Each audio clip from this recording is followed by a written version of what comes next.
음, 녹화가 되고 있죠? 여러분, 안녕하세요. 지난번 이 공지를 드린 대로 제가 지금 수업을 녹화를 해서 올립니다. 사실 이번 수업도 한 달가량 정도 남았는데, 어, 우린 지난 시간부터 한나라로 드디어 접어들었고, 먼저 우리가 화면을 공유하면서 한번 진행을 해보도록 할게요. 잠시만요.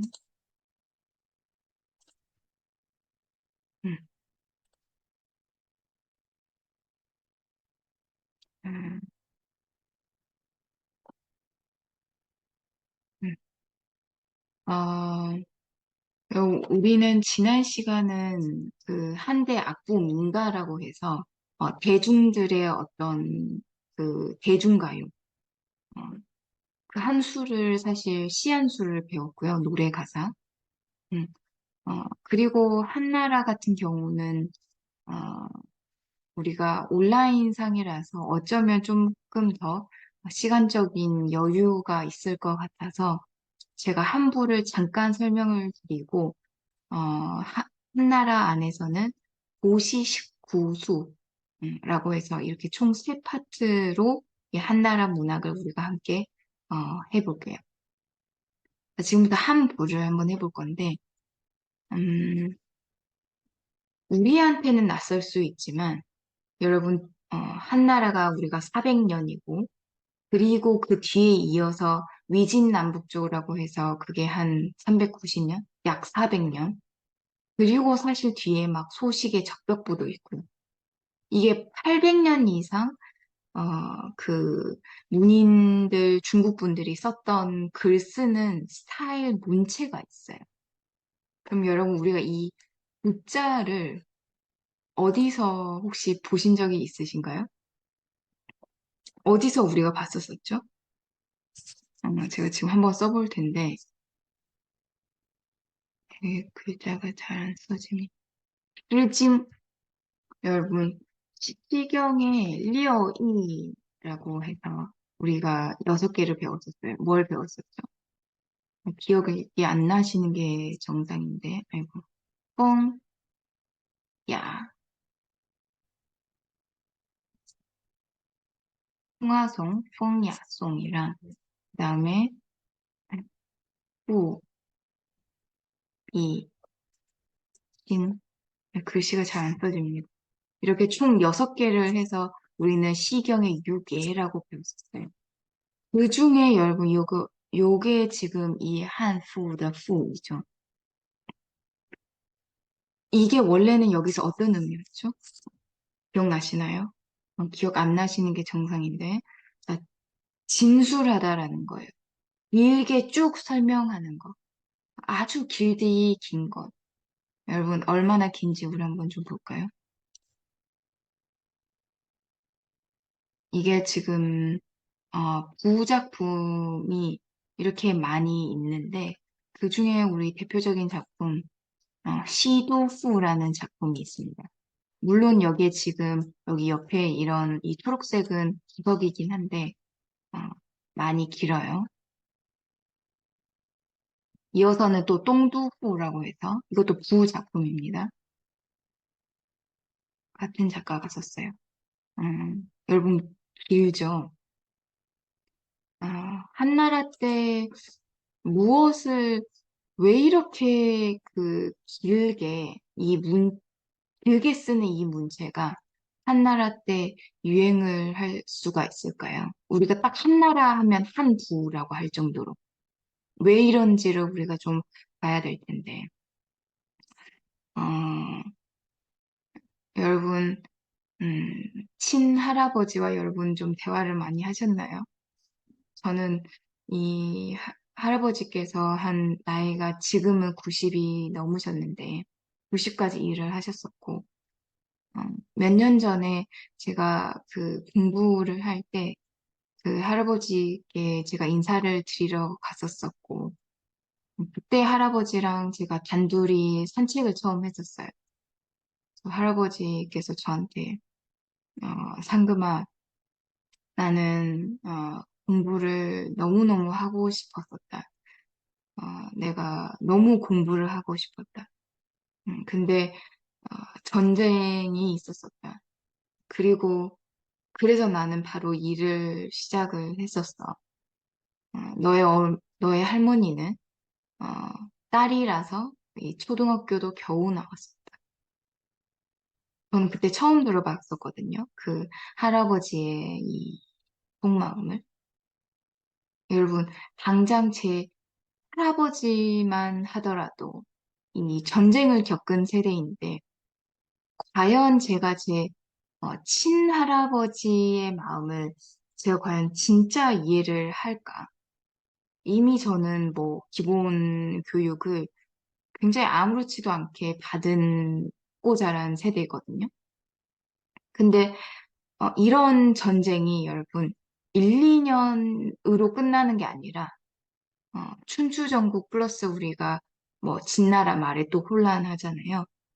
그러니까 평균 1년 뭐 2년에 한 번씩 올해도 내년도 여러분 그냥 계속해서 그러다가 여러분 한나라 때 전체가 통일이 돼요.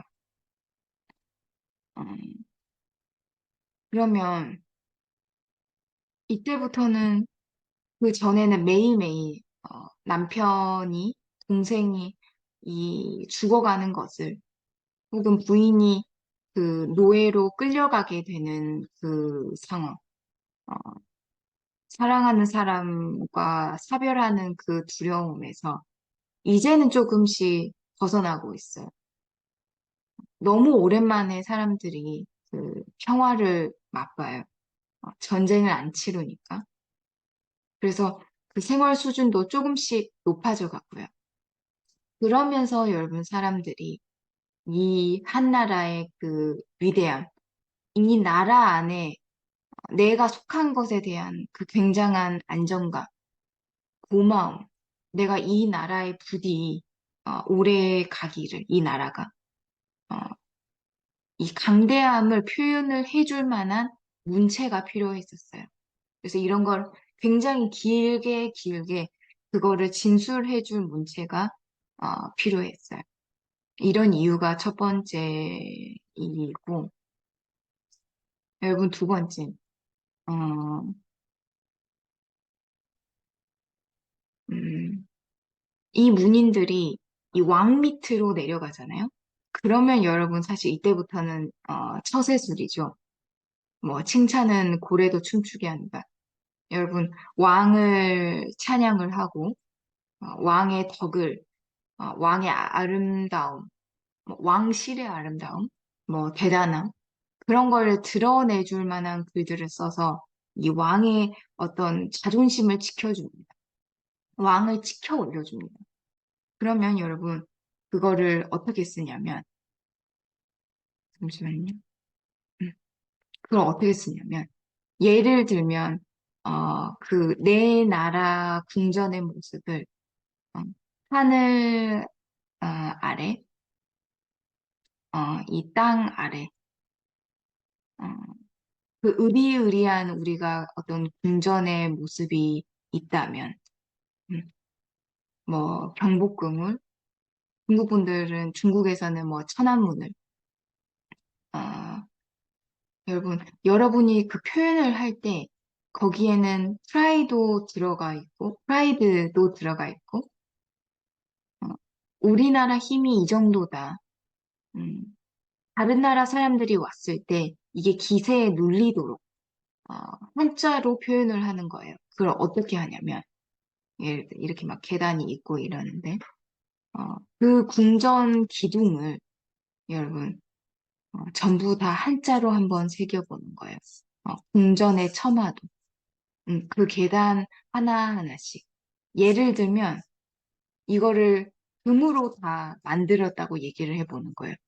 그러면 금이 있는 단어들을 이 가로가 금으로 전부 치장이 돼요. 금이 있는 단어들로 계속 적어서 이게 한 문구가 됐어. 이거는 옥으로 다 만들어졌대요. 그러면 옥이 있는 글자를 쫙 한번 적습니다.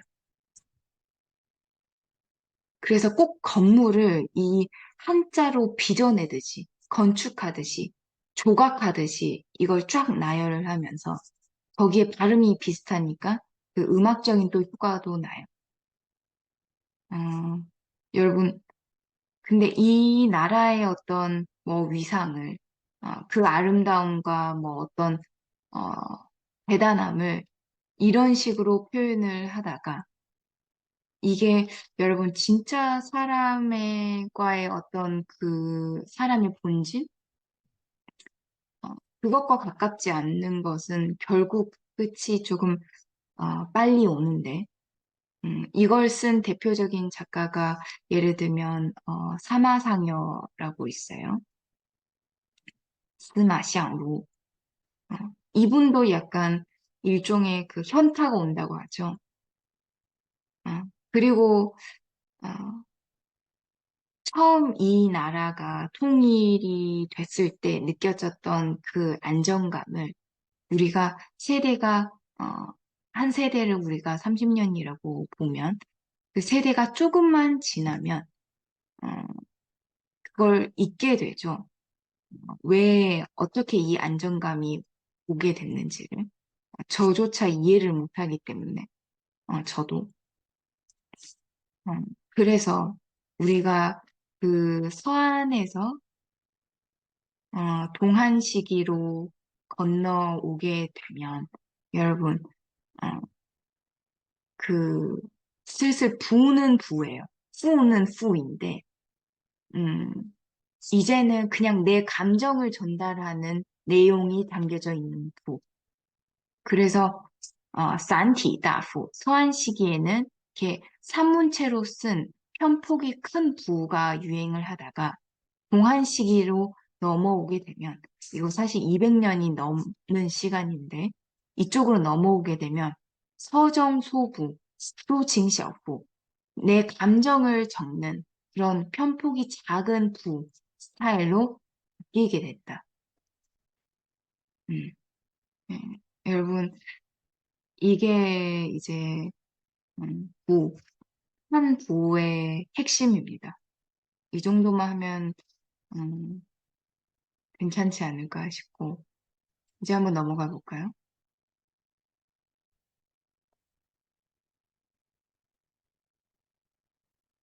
우리가 한대 악보는 지난 시간에 했었었고, 이게 마지막입니다.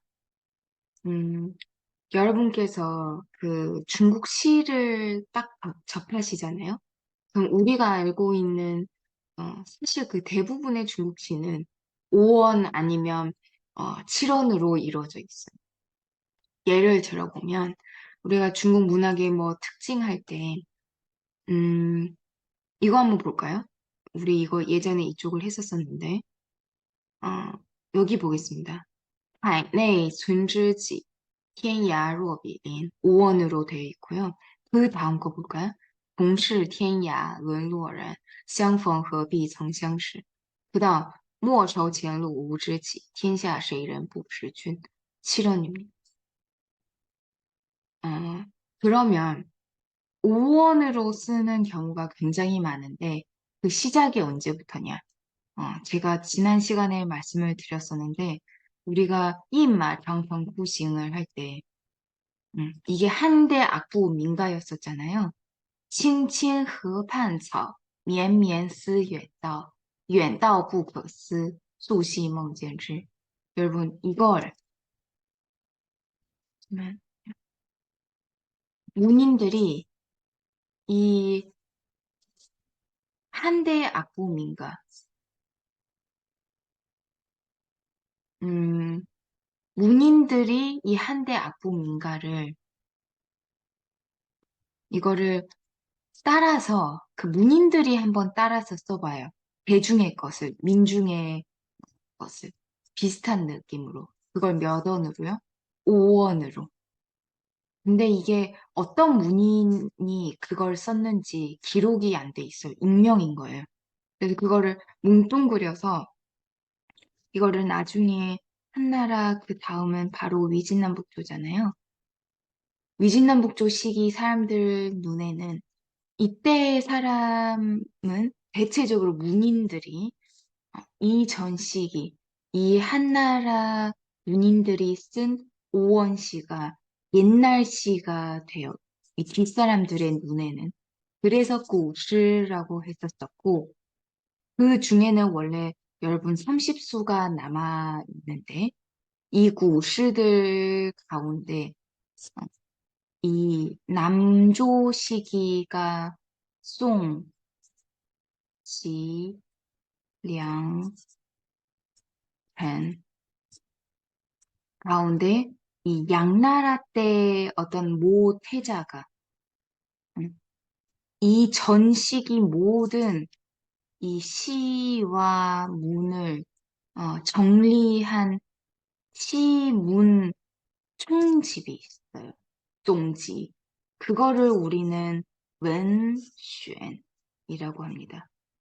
문학 작품을 선별해냈다. 지금 여기 있습니다. 이文选. 이라고 하거든요.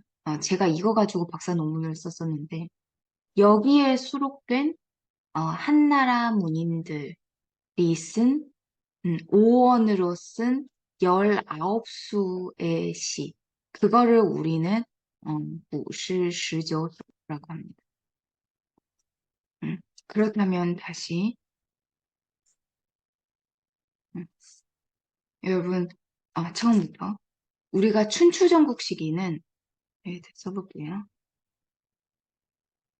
춘추전국 시기는 이게 남북으로 위는 시경이었고 아래는 투사였습니다. 그 뒤는 진나라는 빨리 멸망을 하니까 넘어가고 한나라는 우리가 문인들은 방금 어떤 문체를 쓴다고 했었죠? 한푸였어요. 한푸. 기본적으로 한푸를 썼고요. 문인들 사이에서는. 근데 대중가요, 대중 안에서는 어떤 게 유행했죠? 우리는 그거를 악부,乐府,乐府라고 했어요. 乐府문거. 이렇게 발달을 개개인적으로 다 하고 있다가 이 대중의 악부음인가 그거를 문인들이 따라서 쓰기 시작하는 것을 대표적으로 남겨져 있는 게 이古诗 19首인 거예요. 음. 그거를 나중에 위진남북조 때 이 오원시가 유행을 하고 그게 더 발전해서 이 당나라 때는 우리 그거를 근체시라고 해서 시의 형식이 완전히 나중에는 그 어, 일종의 시 형식이 정착이 됩니다. 시 형식이 정착이 돼. 사실 그 발전 과정이 길었던 만큼 지금까지도 이 21세기도 여러분, 중국은 그 교육 과정에서 초등학교 때부터, 유치원 때부터 중국 시를 전부 다 외우게 할 정도로 길게 그 영향을 미쳐요.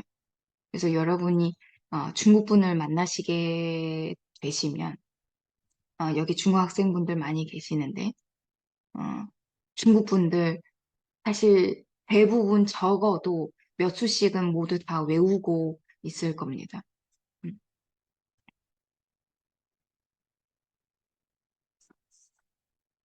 음, 그럼 여러분,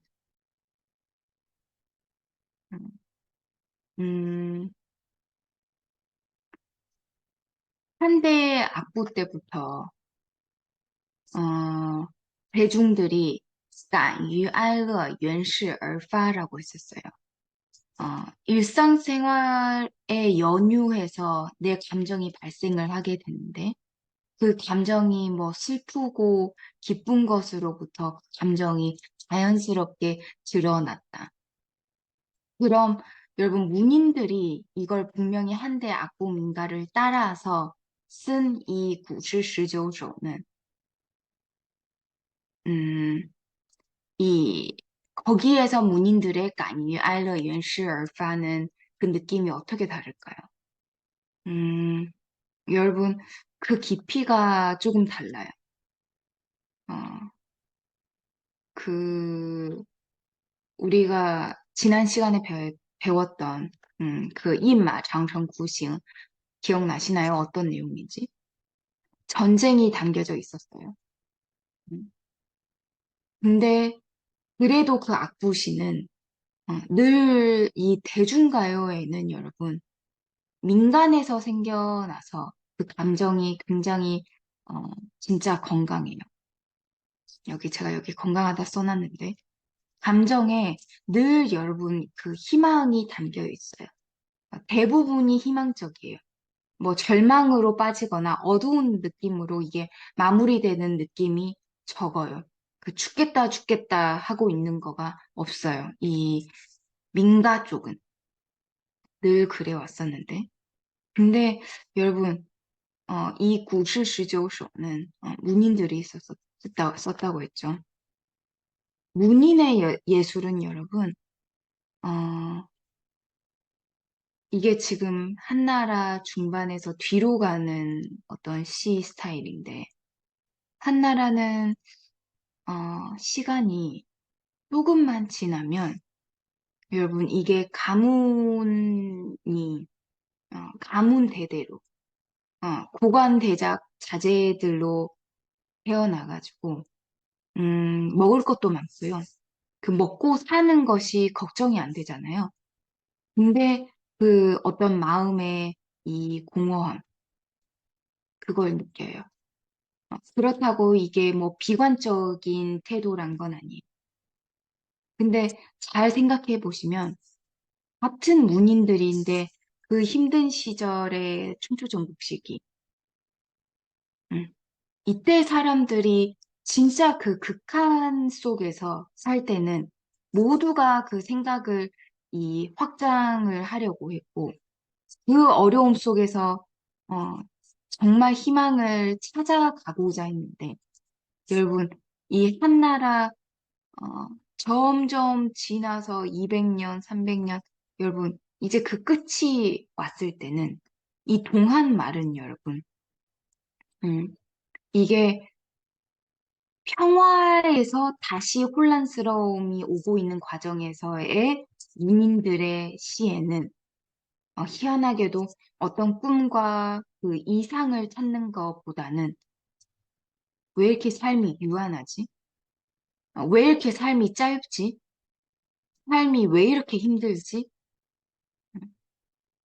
여러분, 우리가 작품을 따로 안 나갈 건데 이런 느낌이에요. 이게 참 희한할 수가 있는데 여러분 설명이 좀 됐을까요? 음, 여러분, 이 동안식이 뒤쪽으로 갔을 때는, 잠시만요, 이렇게 지워볼게요. 어, 동안식이 서안에서 동안으로 넘어가는데, 동안시기는 여러분 사실 평균 수명이 몇 살쯤 될 것 같으신가요? 이게 지금 기원 전후로 200, 200 정도라고 했죠. 이때쯤이면 평균 수명이 한 22살이래요. 왕들은 한 평균 26살? 여러분, 이분들이 어, 차라리 처음부터 좀 강하게 키워졌으면, 삶 자체가 어려웠었으면, 그 고통의 강도가 덜한데, 어, 그나마 평화롭다가, 평화에 우리가 안주하고 있다가, 이제 다시 점차 그 혼란의 시대로 넘어가고 있는 과정에서, 다시 뭐 우리가 잘 알죠. 나라의 끝에는 늘 역병이 돌고, 전쟁이 일어나기 시작하고, 난이 곳곳에서 일어나고, 여러분, 이런 상황에서 문인들은, 어, 여러분, 정말 지독하게도 외롭고, 삶의 그 공허함을 느끼고, 그리고 시간이 참 너무 짧다. 그걸 느끼면서 여러분, 글을 씁니다. 그래서 뭐 인생, 이 삶, 허망함, 뭐 인생의 끝, 그 뭐 삶과 죽음에 대한 고뇌, 이런 거에 대한 그 철학적인 사고를 했던 사람들의 생각이 여러분 이게 오원이라고 했죠. 오원으로 된 시들에 나오기 시작한다. 그래서 이때부터 이게 지금 사실상 동한 시기인데 동한 시기 그리고 이후에 이 위진남북조 시기의 윗대 음, 이때 이제 뭐 조조 같은 분들이 오원시를 쓰기 시작합니다. 음, 五十十九首는 우리 여기까지 하겠습니다. 음, 이제부터는 여러분 위진남북조로 한번 들어가 보겠습니다. 우리가 그 한나라 문학을 사실 이쪽을 할 때, 제가 어떤 설명을 드리기를, 음, 이 한나라의 사상 전반에서, 우리는 이때 뭐, 국가란 개념이 만들어지면서, 하나의 어떤 공동체를 형성을 했고, 체계적인 어떤 유교 사상이 구축이 됐다고 말씀을 드렸었죠. 근데 사실 여러분, 이게 이 유교 사상을 사실 쉽게 볼 것이 아닌 게, 그 전 세계적으로 이 동서 고금을 막론하고 이렇게 2000년 동안이나 그 문화가 그대로 보존이 되고 그 사회 조직 구성 방식이 지속되는 경우는 사실은 별로 없어요. 여러분도 잘 아시다시피. 근데 여러분, 어,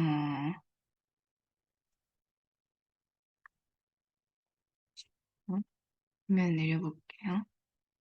어, 이 기원 후의 시점부터는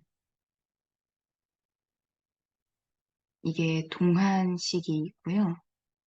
우리는 지금 이제 위진남북조로 들어가려고 해요. 위진남북조. 그 다음에 수당, 송원, 명청, 뭐 이렇게 갖고 있죠.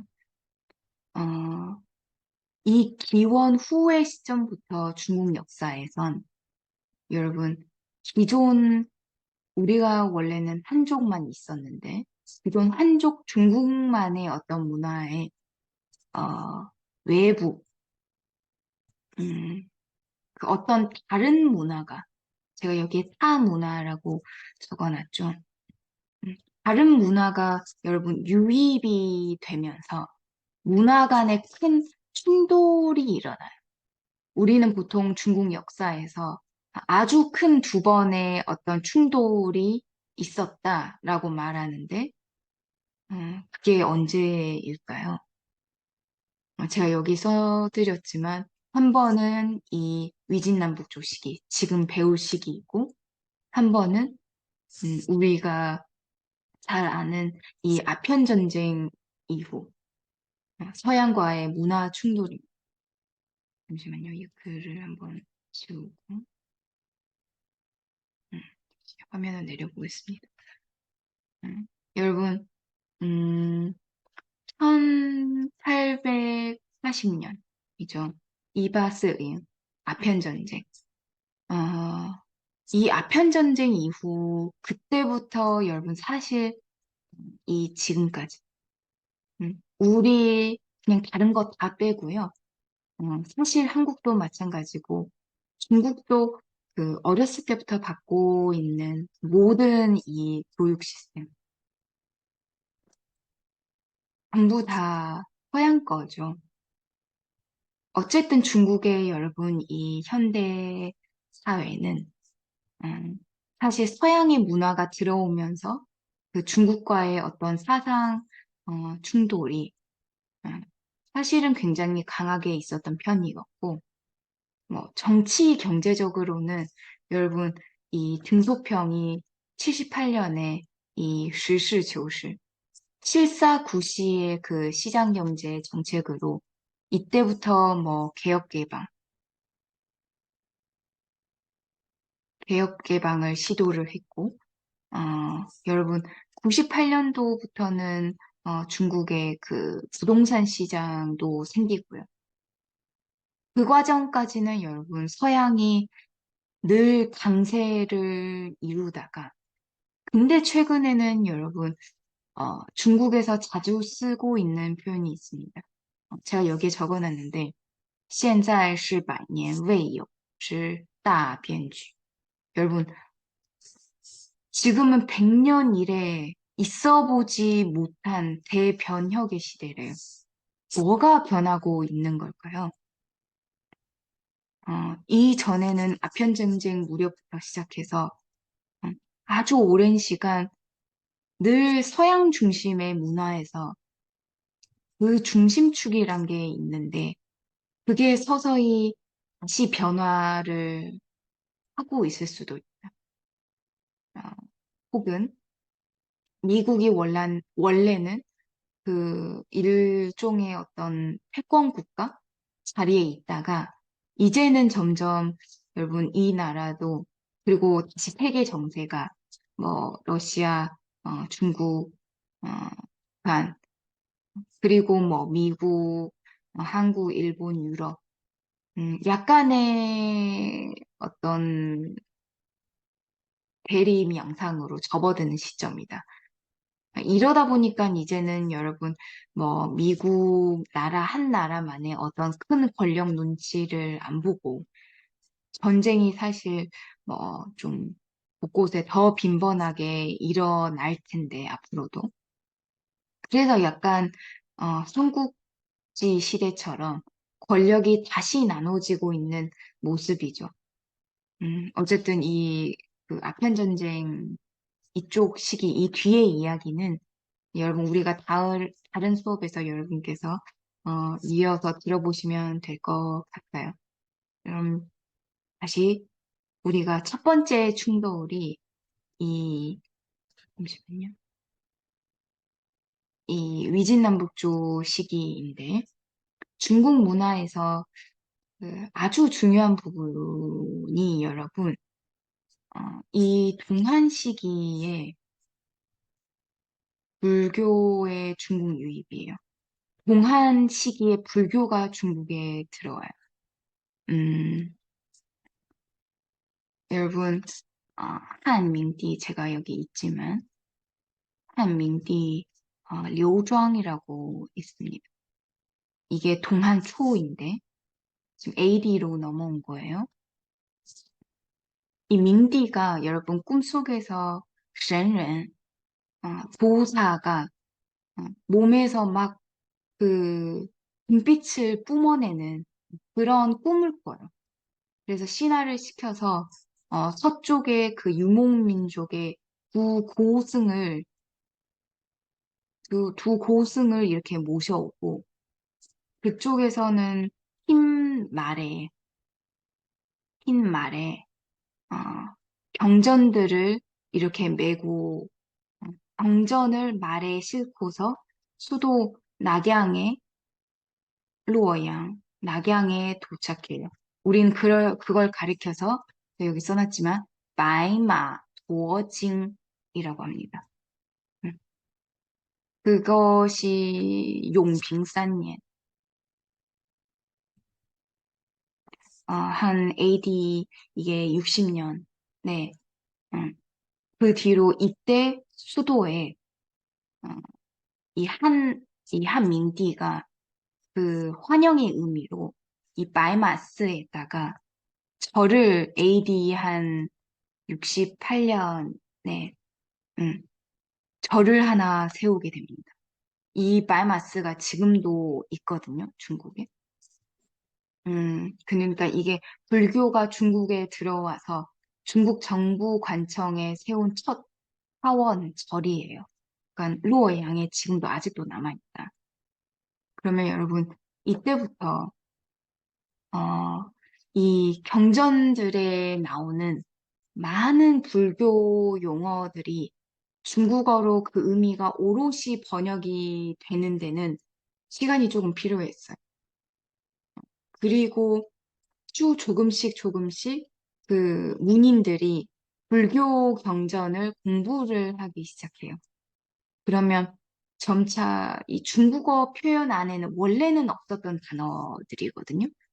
죄우, 깨우치다, 스웨이, 사유하다, 사유,真理, 진리, 징제, 어, 경지, 어떤 경지에 다다르다 우리가 이렇게 하죠.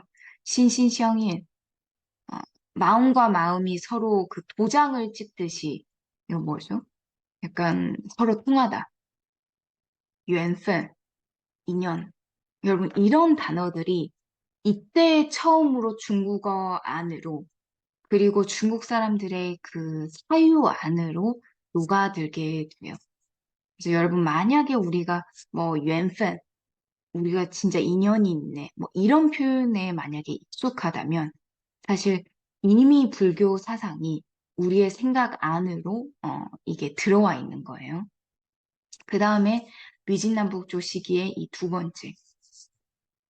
어, 북조 시기 제가 방금은 이게 위진하고 그 남북조로 나누어지게 되거든요. 제가 남조는 방금 뭐 송제 양진으로 나누어진다고 말씀을 드렸는데 이 북조가 어, 선비족, 뭐 흉노족들이 그 몽골 계통의 그 언어가 서북 그 유목민족의 언어까지 이게 급격하게 빠른 속도로 또 이 한족의 언어와 섞이게 됩니다. 음, 잠시만요. 지워볼게요. 음. 그럼 여러분, 어, 저는 잘 생각해 보면 이 인도가 그 당시 뭐 경제 선진국도 아니고 군사 능력도 사실 그렇게 막강한 게 아닌데도 왜 당시 그렇게 인도 그의 사상, 뭐 문화, 어, 특히 사실은 뭐 철학인데 인도의 이쪽 뭐 문화 철학이 그 당시 중국에 그토록 큰 영향을 어떻게 해서 미칠 수가 있었을까요? 물론 이 불교 사상의 깊이가 있기 때문에라고도 하지만, 그건 어쩌면 중국 사람들이, 사실은 내부적으로 어떤 그 변화에 대한 열망이 있었던 것일 수도 있겠다. 내가 알고 있는 지식이 옳다고, 몇백 년 동안, 사실 이거 지금 한 나라를 가리키는 거예요. 어, 가문대대로 몇백 년 동안 그 지식이 옳다고 믿으면서 살아왔는데, 어, 이게 다 맞지 않을 수도 있다. 그러면 여러분, 내가 삶을 살 수 있도록 그걸 다시 지탱해줄 어떤 생각이라든지 사상이 사람은 반드시 필요한 것 같아요. 그러면 여러분, 왜 한나라 때 혼란이 왔을까요? 여러분 혹시 아세요? 음, 이 중국 역사 어느 시기를 보더라도 여러분 이 한나라 말, 동안 시기가 한나라 말이 여러분 제일 참담한 시기 중에 한 시기입니다. 그래서 그 삼국지가 인기가 있을 수밖에 없는 이유가 그 당시 제일 이 참담한 현실 속에서의 어떤 영웅 스토리이기 때문에. 음, 네. 실제로 그 동안 시기 인구가 여러분 원래는 6천만 명이었었는데 동안 시기에 근데 동안 말이 되잖아요. 그리고 동진 시기 이게 서한 동한 그리고 나서 위 위, 진, 남북조잖아요. 동진 시기에 그 통일될 때까지, 그러니까 삼국지 시대에서 서진 시기까지 전쟁이 빈번하게 계속 있다가 인구수가 6천만 명에서 이때쯤이 되면 여러분, 1,000만 명이 된대요. 이 말은 6천만에서 1,000만 명, 5천만 명이 지금 죽은 거죠. 그 말은 그 당시 인구가 사실은 거의 전멸했다고 봐야 되거든요. 또 여러분 동안 시기 이제 마지막에 한 50년 동안 알고 보니 그때 그 태양 흑점이 폭발한 시기라고 해요. 어, 이제 알고 보니까 이거는 태양 흑점이 폭발하면 저도 모르니까 이걸 찾아보니까 이게 막대한 양의 그 고에너지 물질과 그 빛이 지구로 이게 전부 다 유입이 되면 지구 환경에 굉장히 큰 변화를 발생시킨다는 거예요. 그래서 전문가들은 이거를 뭐 우주 재난이라고 한다. 그러니 여러분 이때 이게 매년 크고 작은 몇 차례 정말 크고 작은 재해들이 계속 생겨나요. 계속. 근데 이 상황에서 여러분 어, 정말 자연재해가 계속 끊임없이 일어나고 있는데 한나라 사람들은 뭘 믿고 살고 있죠? 우리가 한나라 하면서 계속 했었는데 유교. 여러분 한나라의 유교는 제가 처음에 말씀을 드렸었지만 이 뭐 가족 이 중심이 돼서 가문 그 다음에 뭐 사회 그 다음에 국가를 이뤄가는 이 유교 체계 속에서 제가 말씀드렸지만 그 도덕 관념이 들어가 있잖아요. 어, 거기에 그 베이스를 깔아주는 생각이 있는데요. 어, 우주론적 유교. 이 동종추라는 신화가天人感应이라고 해서 제가 예를 한번 들어볼게요. 우리가 이 우주가 어떤 질서에 의해서 어쨌든 간 봄, 여름, 가을, 겨울은 이게 무조건 다시 돌아온다고 생각을 하잖아요. 근데 그때 사람들은 우주의 질서는 우리의 도덕관념이랑 직접적으로 연결이 된다. 여러분, 이게 무슨 말이냐면, 만약에 이 자연의 어떤 뭐 이상 기후가 있다. 여름에 더워야 되는데 뭐 춥거나, 겨울에 우리가 뭐 뜬금없이 우박이 내리거나, 우박은 여름에 보통 내리죠. 어쨌든 여러분, 만약에 이 자연재해가 있다? 그러면 이거를 자연의 어떤 문제로 보는 게 아니라, 반드시 이렇게 되면 국가 어딘가에 이 도덕성이 살짝 결여가 됐다. 부패했다. 고위 관료 중에서 누군가가 어떤 분명히 그거는 비도덕적이라서 이런 징조가 생겨났다라고 연결지어서 봤었어요. 그래서 실제로 막 자연재해가 많아지니까 그 부정부패를 일삼는 관료들을 막 대거 죽이기도 해요. 자연재해를 없애보려고.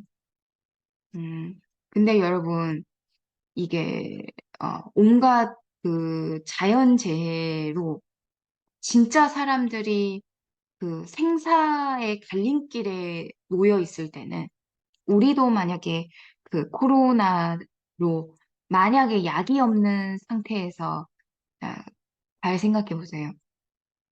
진짜 당장 얘기를 나눴던 사람이 눈앞에서 다 죽습니다. 나도 언제 죽을지 모르고.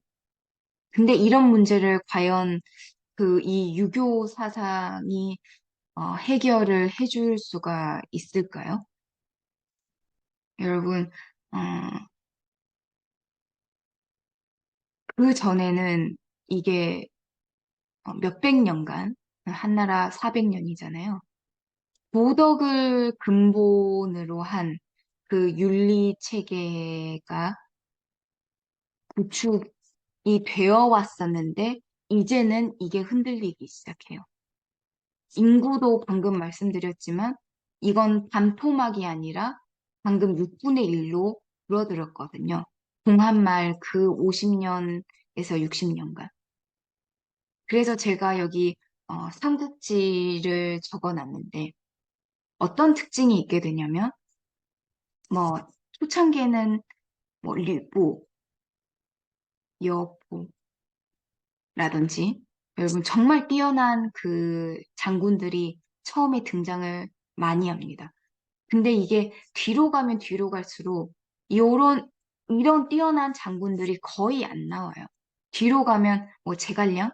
이런 사람이 전혀 안 나와요. 음, 그러면 이 위진남북조 시기 때, 화면을 볼게요.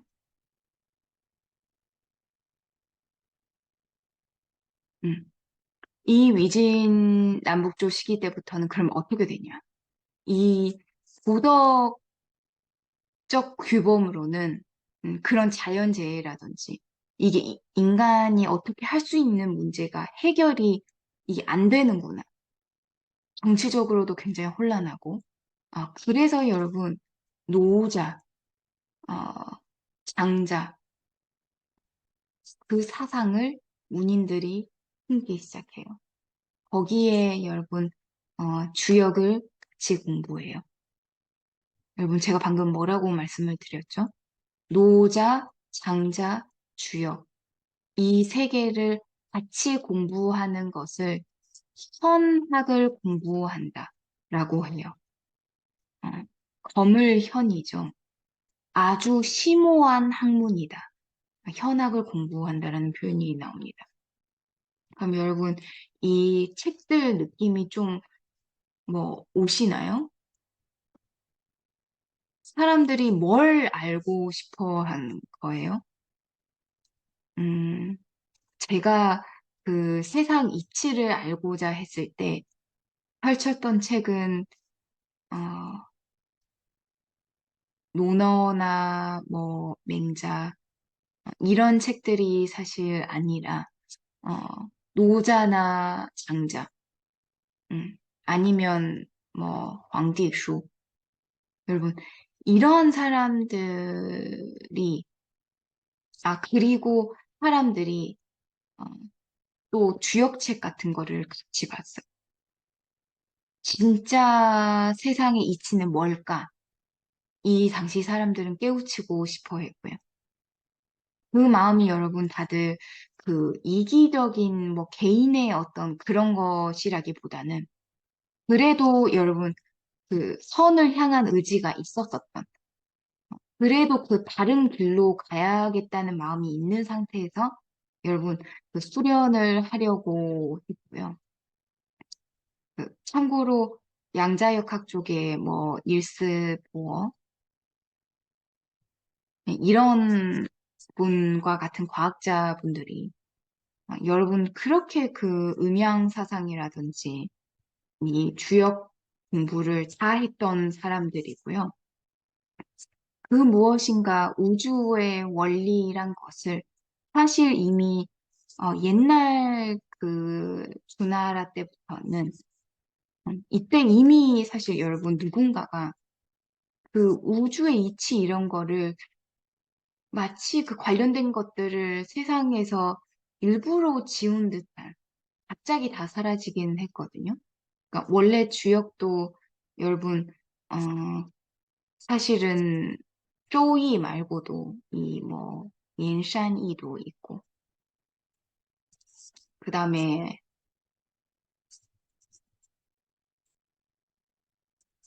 고이장이 귀장역 이러한 책들이 다 있었는데 이게 다 사라지고 지금은 뭐 주역밖에 안 남아 있죠.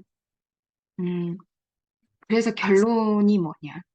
이 위진남북조 시기는 여러분 노자, 장자 플러스 남아있는 이 유교 사상, 이거는 어쩔 수 없이 DNA에 이미 400년 박혀 있고, 거기에 나중에 이 불교 사상까지 조금씩 들어오면서 충돌하고 또 융합하는 기간이 이 위진남북조 시기이다. 그래서 실제로 불교가 완전하게, 완전히 중국 사람들의 생각 속으로 사유 체계 안으로 들어오는 것은 어쩌면 그 장송 시기라고 보시면 돼요. 이게 위진남북조 시기의 어떤 사상적인 측면이라고 말씀을 드릴 수가 있고요. 다음 화면을 내려보겠습니다. 음, 우리가 위진남북조의 어떤 문학을 하려는데, 이 위진남북조가 여러분 제가 여기에 이렇게 적어놨지만 각 시대 때 왕이 몇 분이 계셨고 막 이런 걸 써놓은 거예요. 음, 이 위진할 때 이 진나라가 이거 진시황의 진이 아니죠. 정치적으로 놓고 봤을 때 어, 정치적으로 제일 혼란했던 나라 중에 하나가 여러분 이 진나라입니다. 이开国 皇帝가 개국 황제가 진 어디 어, 누구죠? 스마 옌 하마염 개국 황제가 여러분 힘이 너무 약하다 보니까 이 사람이 그 다음 왕세자를 선택을 할 때, 이 왕권 다툼이 있더라도 보통은 조금 쉬쉬하면서 보이지 않게 한다면, 이때는 아예 대놓고 그 뭐 서로 자식들이, 예를 들면 그 왕의 뭐 형의 아들, 뭐 왕의 동생의 그 아들, 그러니까 왕 조카들이 막 다 들고 일어나고, 자기 세력이 아니면 저쪽 세력 문인들은 모조리 다 죽이는 상황. 실제 역사가 이렇게 흘러가고 있었어요. 그러니까 아까 뭐 위에 말씀드린 그 현학, 이런 학문에 더 문인들이 의지를 한 것이기도 하고요.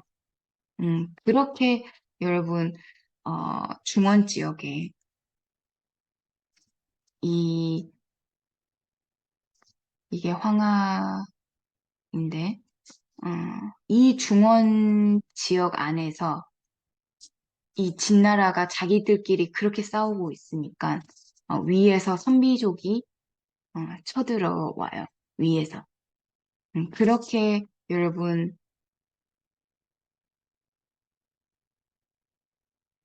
어, 이 진나라가 서진에서 동진으로 그 말은 서쪽에서 동쪽으로 수도를 옮겼다라는 거거든요. 음, 그래서 지금 서진, 동진으로 이 진나라가 나눠지게 되는데 서진은 수도가 낙양에 있고요. 그 다음에 동진은 수도가 젠강입니다. 지금의 그 난징, 남경의 수도를 둬요, 이 동진은. 음, 그리고 이 동진에 보통 그 수도를 두고 어, 위진 남북조식이 남북조의 남조는 다 이 젠강의 수도를 두고 송, 시, 양천 순서의 이 시기를 거쳐요. 근데 여기 보시면 이게 지금 남조 시기인데 이거 몇 년 안 됐는데 왕이 이렇게나 여러분 바뀝니다. 몇 년씩 하다가 쫓겨나고 죽임 당하고 그렇게 왕들이 계속 교체가 되면서 시간이 지나갑니다. 음, 이 과정에 이 시기에 그 문학을 한번 정리를 우리가 다 같이 공부를 해볼 텐데요. 음, 주요한 특징들, 그리고 우리가 함께 봐도 좋을 어떤 작품들을, 음, 총 5가지로 해서 제가 나누어 봤고요. 음, 하나씩 들어가 보겠습니다.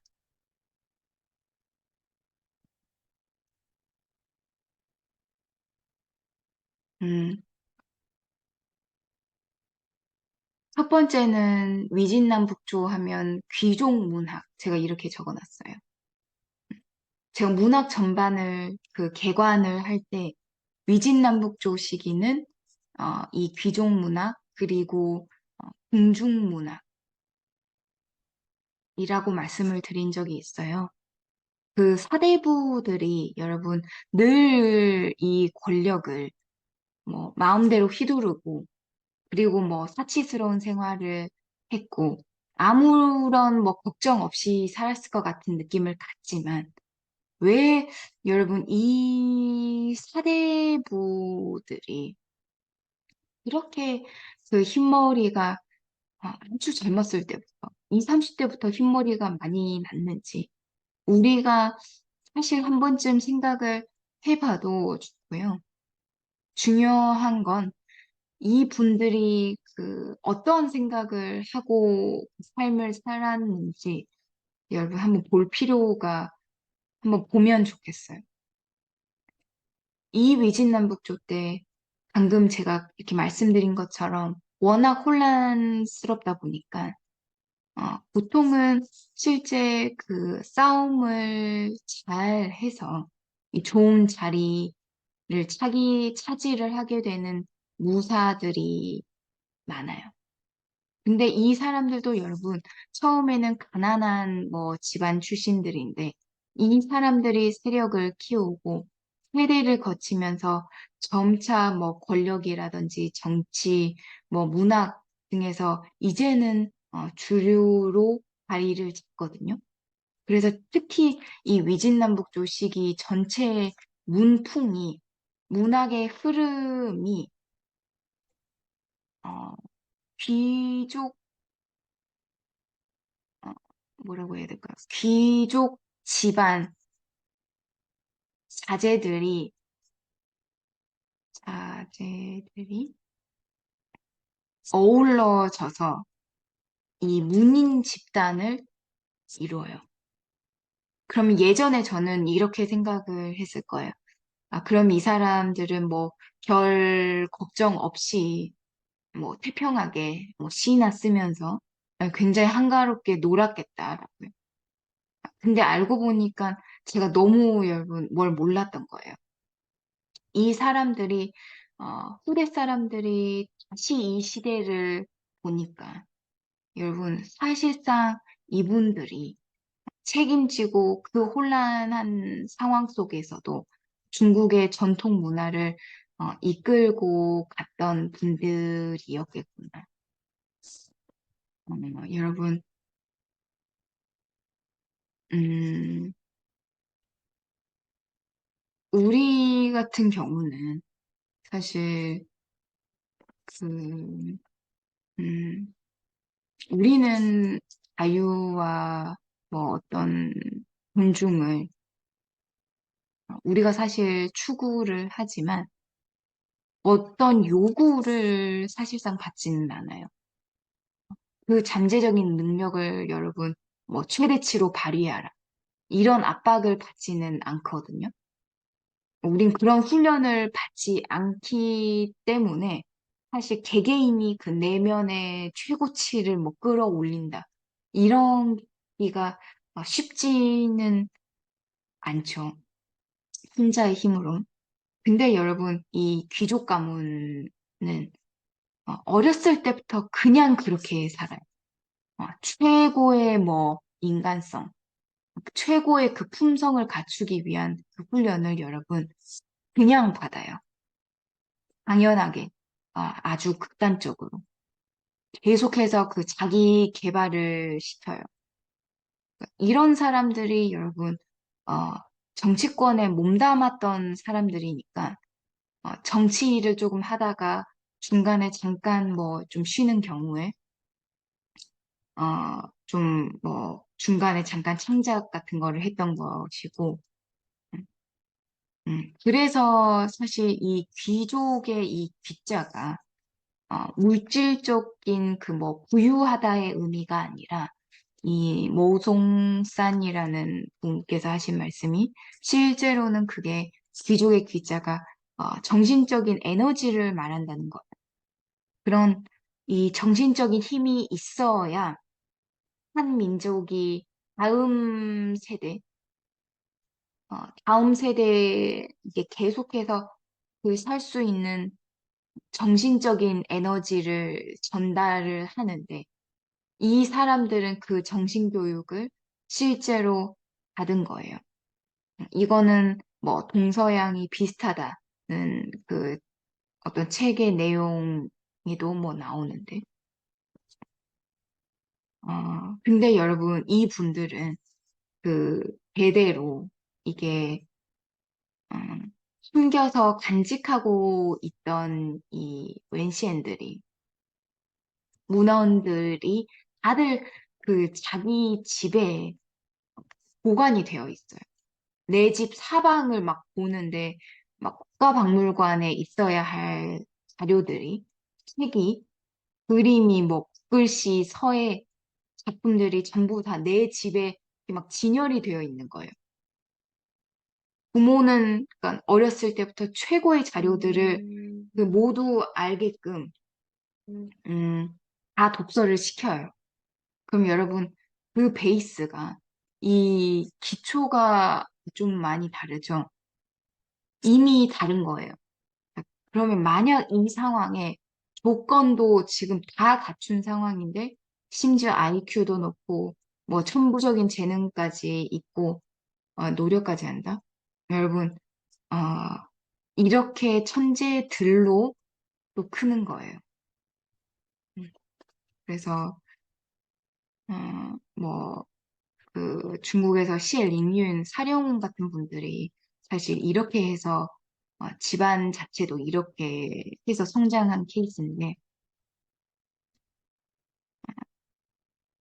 두 번째로 한번 또 이어서 바로 들어가겠습니다. 신비엔, 위진남북조 문학의 두 번째 파트입니다. 신비엔, 변화를 꾀하다. 새로운 변화를 꾀한다는 건데, 어,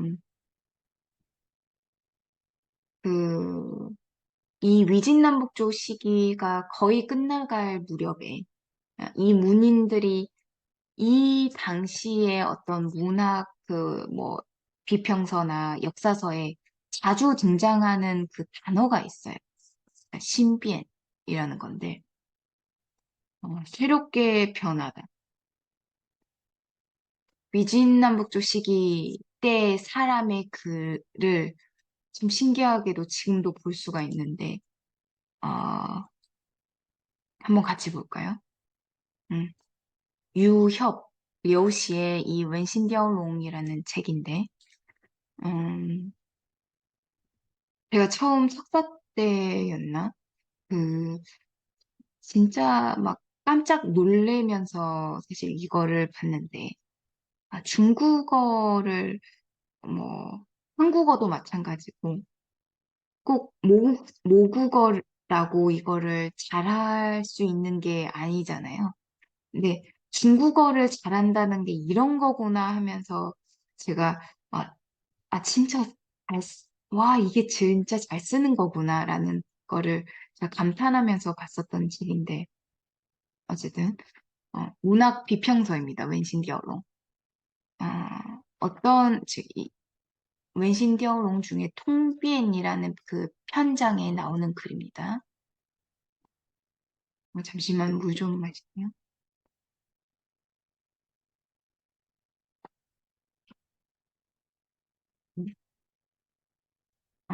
웬리 윤州日新企业变则可久，通则不法。웬리 윤州문학에는 류, 그 규칙성이 있어서 이게 돌고 돌아서 그 앞으로 이 진전이 되고 있는데 일신치예 모든 매일매일이 어, 하는 학업이 그 속에서 그 새로움이 창조가 그 속에 매일매일이 여러분 변화가 있어야 된다. 变则可久. 당신이 변할 수 있다면 그러면 그게 멈추지 않고 계속 갈 것이고 오래 갈 것이고 通则不发. 통하게 되면 则不发. 이 파는 뭐라고 이거를 匮파라고 하면 될 것 같습니다. 匮파. 네, 匮파. 음, 匮파. 부족하지 않게 될 것이다. 이 말은 어, 통변. 통변하지 못하면 이 제목처럼 당신이 만약에 그 융통성 있게 바뀌지 못하면 예를 들면 우리가 그 점차 나이가 들면 보통 자기 그 고집에 아집에 이 사로잡히면 거기에 막혀 죽는다. 사실 그 이 뒤에 음, 때가 오면 그 반드시 과감하게 하고 기회에 올라타면 두려워 말라. 현재를 통해서 그 기묘한 생각을 해내고 과거를 통해서 변화의 법칙을 배워라. 이런 말들이 이렇게 뒤이어서 있고요. 여러분, 이런 말이 지금 또 있습니다. 음, 萧子显. 이 분은 그宗室예요. 왕실 가문 사람인데 이 역사서를 써요. 난치슈라고. 역사서가 역사서 안에 어떤 내용이 있냐면 그, 그 당시 문학에 대한 전반적인 어떤 총평을 남겨놓는데 문학 비평을 썼습니다. 네, 중요한데. 在乎文章迷幻繁旧若无新变不能代凶. 음, 어, 미는 여기서 미는 점점 更加의 의미고요. 이 화는 이 화는 여러분 그忧虑, 걱정스럽다와 같습니다.忧虑.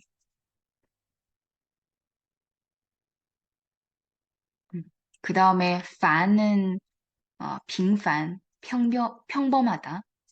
이쪽은 예전 예전과 똑같을까 봐. 若无新变不能代修. 在乎文章. 본디 이 문장이라 함은 在乎는 뭐뭐라는 것의 그 목적은 그 의미는 음, 어, 미 점점 更加 더더욱 幻 음, 忧虑 걱정스럽다. 반 평범하고 旧 예전과 같을까? 성과가 없을까를 若无新变 만약에 그 새로운 창조와 변화가 없을 경우 不能代凶. 한 시대의 그 영웅이 한 시대의 그 뭐죠?熊하오가 될 수 없다.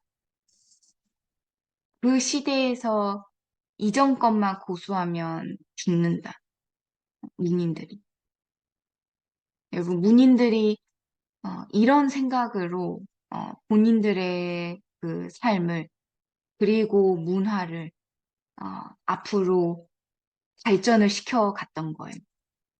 그래서 실제로 여러분 뭐 왕들도 그렇고 음, 귀족들도 마찬가지고요. 어, 더 소박하게 정말 전략을 하면서 사람들이 살았던 사람들이 많고 막 뭐 채식한 사람들도 있고요. 그렇게 절제를 했고요. 그게 뭐 생활면이든 뭐 정신이라든지 사상적인 성장을 위해서든 뭐 아름다움에 대한 그 창조도 이러한 연후에서 더 발전을 하게 돼. 그러면 잠시만요. 이거 지워볼게요. 음, 그러면 실은 제가 여기에 이제 정리를 해놨는데 시대별로 이때가 뭐 어떤 인물이 그 어떤 인물이 뭐 한 시대를 이렇게 주름을 잡았는지 그 이름들이 여기에 이제 제가 정리를 해놨는데 우리가 사실 모든 분들 작품을 보지도 못하고 그러면 사실상 그 이름만을 어, 달달 외울 수밖에 없어서 어, 제가 이제 이렇게 되면 요즘은 자료가 워낙 또 잘 되어 있고 여러분께서 만약 위진남북조식이 어떤 인물이 있었는지를 보고 싶으면 바로 이 여기를 보셔서 이때는 이분들이 계시구나 하면 이 자료를 딱 보시면 되니까 음, 제가 이제는 여기에서 뭐 대표적인 이 중에선 가장 유명하고 어, 그 중국에서 제가 중문학 쪽 시험 보면 그 저 석사 박사 때 무조건 그 시험에 나왔었던 이 찌안 펑구 찌안 치즈를 같이 봐보려고 해요. 그래서 다른 분들과 관련해서는 제가 뭐 따로 이걸 외우지는 않으셔도 될 것 같아요. 자료를 다음에 확인만 하시면 될 것 같고 바로 이어서 찌안 펑구 한번 가보겠습니다.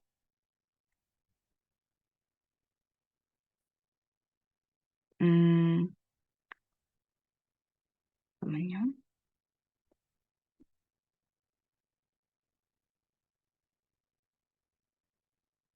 음, 建安，东汉末年汉献帝的年号예요. 제가 이렇게 적어놨어요. 동한 시기 말년에 한시엔디 왕의 연호래요, 연호. 제가 지금 안 그래도 저녁이라 또 더 목이 잠겨가고 있는 것 같은데. 여러분, 이때 이미 사실상, 여기 바로 나오는데, 조조가 정치 권력을 잡았어요. 이때 건한 시기 문학만의 두드러지는 그 이슈 펑그, 그 예술적인 스타일을 펑구, 찌안, 여기 펑구, 몽골이라는 단어를 써서 이 시대를 대표해요. 제가 여기 써놨는데, 1960년, 1900, 아니, 196년부터 200년. 이게 지금 약 25년 정도인데, 중국 역사가 여러분, 기원 전후로 우리가 4천년의 역사가 기록 문화로 남겨져 있다고 말씀을 드렸는데, 25년밖에 안 되는데, 따로 이 시대의 그 시풍을 따로 꺼내서 자꾸 얘기를 한다? 이건 사실 같이 봐볼 필요가 있을 수도 있어요. 음, 그러면 여러분, 우선 이게, 아, 건한 시기의 시풍이구나. 建安风骨라는 게. 그럼 누구냐? 이 조씨 부자, 조조랑 조조의 자식들이죠. 자오차오와 자오피, 자오즈 이 아들들이에요. 거기에 플러스 찌안 치즈라고 해서 뭐 공롱, 공롱, 젤린, 공융 제가 써볼게요. 공융. 그 다음에 젤린은 진님. 그 다음에 왕찬. 그 다음에徐간, 서간. 그 다음에 란유, 완우. 그 다음에 응양, 응창. 그 다음에 려우전, 유정.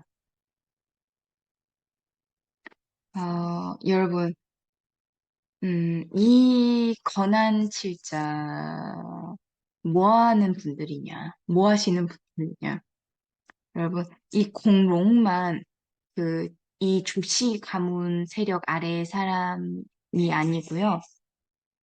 나머지는 전부 다 그, 그 당시 고관대작, 귀족 자제들 자식들이고, 조조 밑에서 일하는 관리 문인들이에요. 이 나머지 분들은.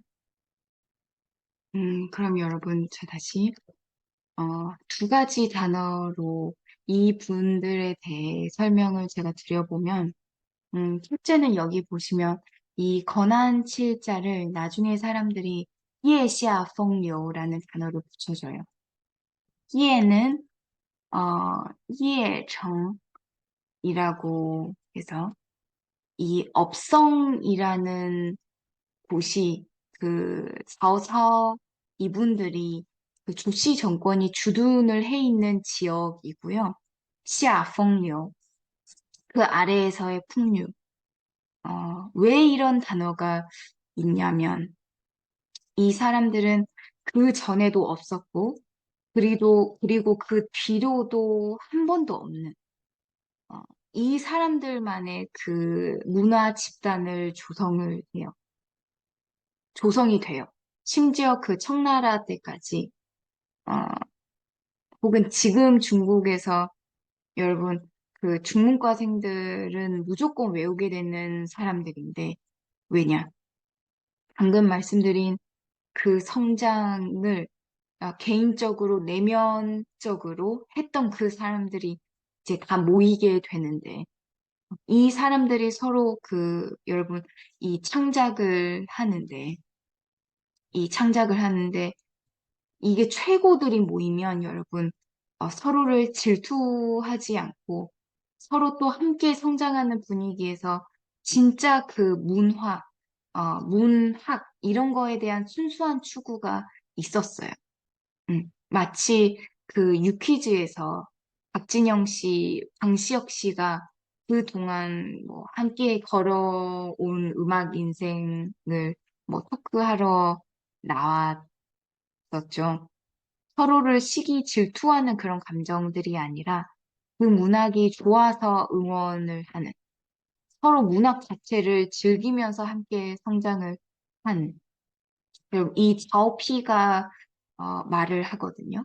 그 여기 어, 모두가 사실 여러분 최고의 그 문인들이 모여서 서로를 그 뭐죠? 절대 비하하거나 뭐 얕보거나 무시하거나 뭐 경쟁하는 것이 아니라 여러분 서로의 재능을 그건 진심으로 흠모할 줄 알고 같이 생활하고 같이 창작하고 그래서 최고의 무언가를 만들어냈다는 그 자부심이 있는 거예요.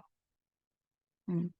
근데 이런 문학 집단, 이 뛰어난 사람들 여러 명이 이런 순수한 마음으로 뭉쳐서 문학을 즐길 수 있는 경우가 이렇게 하려고 했던 집단이 있어도 이렇게까지는 되지는 못해요. 그래서 이 이에샤풍요. 이 풍류라는 게 너무 값지게 돼버린 거예요. 그리고 이어서 이제 두 번째, 음, 찌안 펑구입니다. 어, 여러분, 음, 이 사람들이 썼던 시, 썼던 글에 자주 나오는 표현, 그 단어들이, 음, 황칼, 베일량, 관계 비량, 여러분, 기계가 있는데, 슬프고 처량하다. 이게 지금 귀족들이라고 했잖아요. 근데 왜 이런 단어를 썼을까요? 지금 그 중국 사람들이 이 표현을 많이 쓰나요? 어, 안 그렇죠. 그 앞서서 시대 상황을 뭐 설명을 드렸지만, 다른 시대에 비해, 여러분, 이 동안 말부터 뭐 국가 제도가 붕괴가 되고 사상이 무너지고 그 사회 체제가 무너지는 것에 대한 혼란스러움을 누군가는 그거를 짊어지고 가야 했는데 이걸 이 귀족 집단이 짊어요. 그래서 이 사람들이 느낀 시대 상황이 이랬다는 것이고 이 느낌을 지닌 이 시기의 글 작품을 우리는 찌안 펑구라고 말해요. 펑구. 두 글자를 제가 띄워놨죠. 설명을 좀 드리고 싶어서인데, 펑구. 여러분, 음, 바람처럼, 음, 글을 읽으면 거기에 문장에서 그 뿜어져 나오는 글 쓴 사람의 그 정신력이, 이게, 아이고, 글이 참, 그 정신력이, 어, 이게 훅 들어오는 느낌. 아주 강한 바람이 부는 듯 힘이 느껴진다는 의미이고요. 뭐, 이거 뼈골이죠. 뼈처럼 글이 굉장히 강건하다. 맑은 그 내적인 강인함이 들어있다.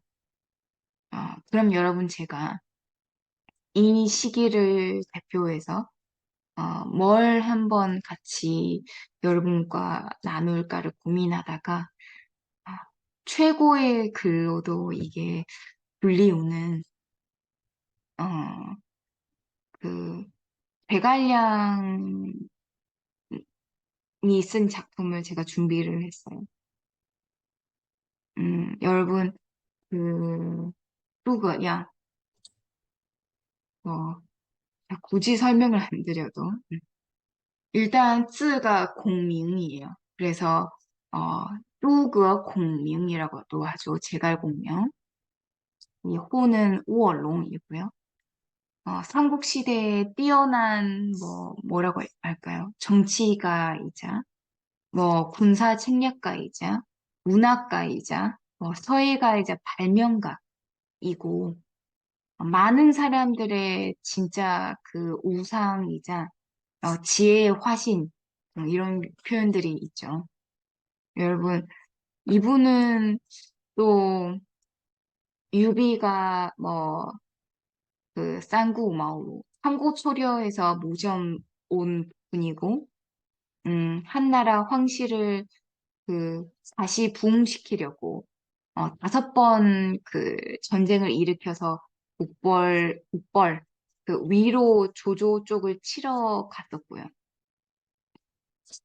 근데 여러분 음, 한 기원 후예요 이제는 기원전 기원 후 234년에 이 제갈량도 여러분 우리와 같은 사람이죠. 마지막으로 이 중원 지역 위쪽으로 북벌전쟁 하러 갈 때 이분이 과로로 쓰러져서 그 죽기 전날 밤, 이 유명한 그 아래에 적혀져 있는 이 지에즈슈, 대자서라는 작품입니다. 음, 이 작품을 쓰게 돼요. 누구에게 쓰는 글이냐면 자기 아들 조그 제갈 조그 짠에게 쓰는 글입니다. 제갈 첨에게. 그러니까 세상 밖으로 나와서 일을 하기 시작하면서는 평상시에 일하느라 바쁘고 또 꽤 긴 시간을 여러분 전쟁 때문에 타 지역에 있다 보니까 아들 옆에서 교육하고 옆에 있는 시간이 거의 없었대요. 아빠로서. 그래서 자기가 내가 진짜 곧 가겠구나를 느낄 때 자기의 그 54년의 어떤 인생 살아오면서 느낀 바를 어, 그 지혜를 전해주고 싶었던 거예요. 몇 마디로. 음. 그래서 이번에는 여러분 우리가 지금 현재는 온라인상이기 때문에 여러분 이거를 이번 시간에 보다는 다음 시간 오프라인으로 함께 하는 게 좋을 것 같습니다. 지금부터 한 10분간 시간을 드릴게요. 어, 이게 지금 단어도 여러분 모르는 단어도 한번 찾아보시고 개인적으로 한번 이 번역을 여러분 최대한으로 어, 해보시고 모르는 단어 찾아보시고 음, 다음 시간까지 시간을 드려볼게요. 그리고 우리가 다음 시간에 다시 조별로 이게 무슨 의미인가 먼저 조별로 얘기를 해보고 또 설명을 하고 같이 공부하는 시간을 가지도록 하겠습니다. 음, 이렇게 오늘 수업은 여러분 여기까지 하겠습니다. 음, 들으시느라고 공부하시느라고 너무 고생 많았습니다. 푹 잘 쉬시고 그 다음 수업에서 뵙겠습니다. 감사합니다.